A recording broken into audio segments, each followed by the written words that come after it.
आप कथा बोल रहे हैं और कथा सही रूप में कहानी की तरह से ही होती है जो समझ में आती है। उसको जितना जटिल बना दिया जाए, जितना और आडंबरों से जोड़ दिया जाए तो कथा कथा नहीं रहती है, फिर एक स्वाद, एक टेस्ट का विषय सिर्फ रह जाती है।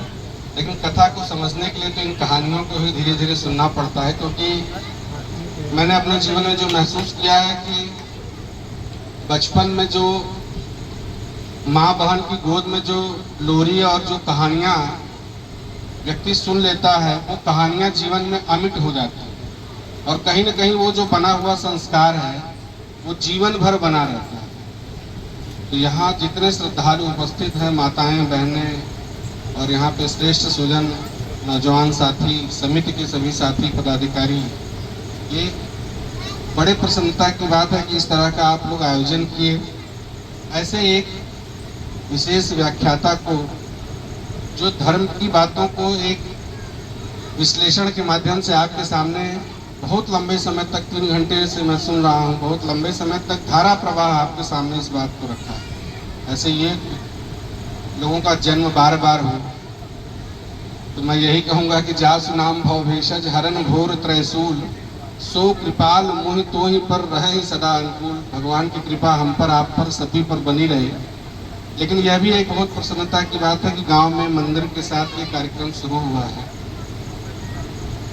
और ये कार्यक्रम अनवरत चलता रहे। इसमें मेरा एक छोटा सा सुझाव है, मुझे नहीं कहना चाहिए लेकिन इस गांव से अपना एक लगाव है, इस धरती से अपना एक लगाव, इसलिए मैं कहता हूँ कि कार्यक्रम को जैसे ऐसे सरल रूप में कथा चल रही, इसी तरीके से सरल रूप में कथा कराइए, सरल रूप में आयोजन होते रहे।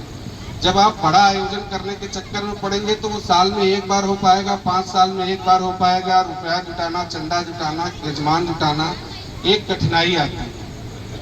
तो कार्यक्रमों से हृदय में भगवान प्रतिष्ठित नहीं होता।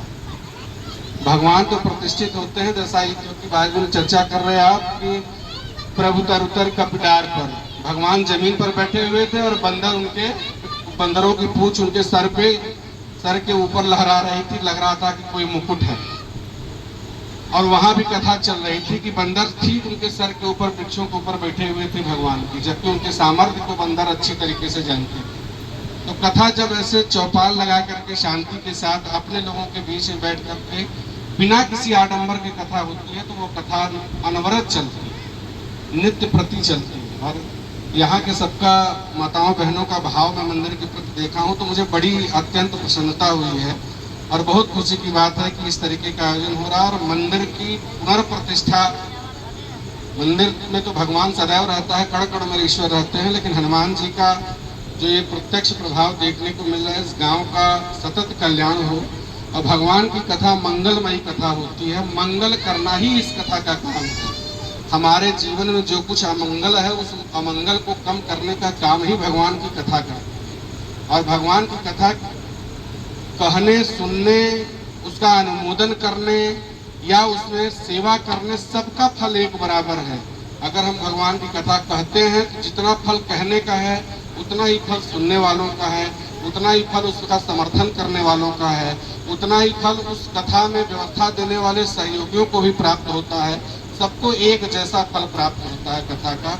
मुझे बड़ी प्रसन्नता है। मैं यहाँ के सभी लोगों को प्रणाम करता हूँ, नमन करता हूँ, वंदन करता हूँ। पुनः व्यासपीठ पर विराजमान कुटीर संस्थान के नादपुत्र, भगवती के नादपुत्र और हम लोगों के ब्राह्मण भी हैं और आज व्यासपीठ पर बैठे हुए हैं, तो मैं आपको बार बार नमन करता हूँ, प्रणाम करता हूँ और आपकी योग्यता को प्रणाम करता हूँ। आपकी भाषा शैली में, मैं भाषा का कोई ज्ञाता नहीं हूँ, थोड़ा बहुत शैक्षिक संस्थान में काम करने से भाषा आ गई है, लेकिन मैंने ये देखा कि कोई भी एक मात्रा की भी त्रुटि, छोटी बड़ी की त्रुटि भी आपके पूरे संबोधन में, इतने देर के संबोधन में नहीं आई। जब भी आपने बोला एकदम शुद्ध बोला और कहीं अगर भूल हो रही थी तो उसको वापस सुधार करके बोल रहे थे। 3 घंटे तक लगातार आपने कहा। भगवती शारदा आपके ऊपर कृपाल हो, रघुनाथ जी की कृपा बनी रहे, संकट मोचन आपके कष्टों को हो रहे हैं।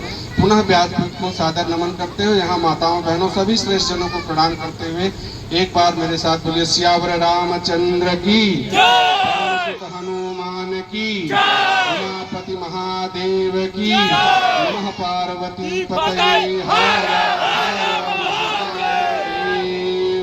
धन्यवाद धन्यवाद।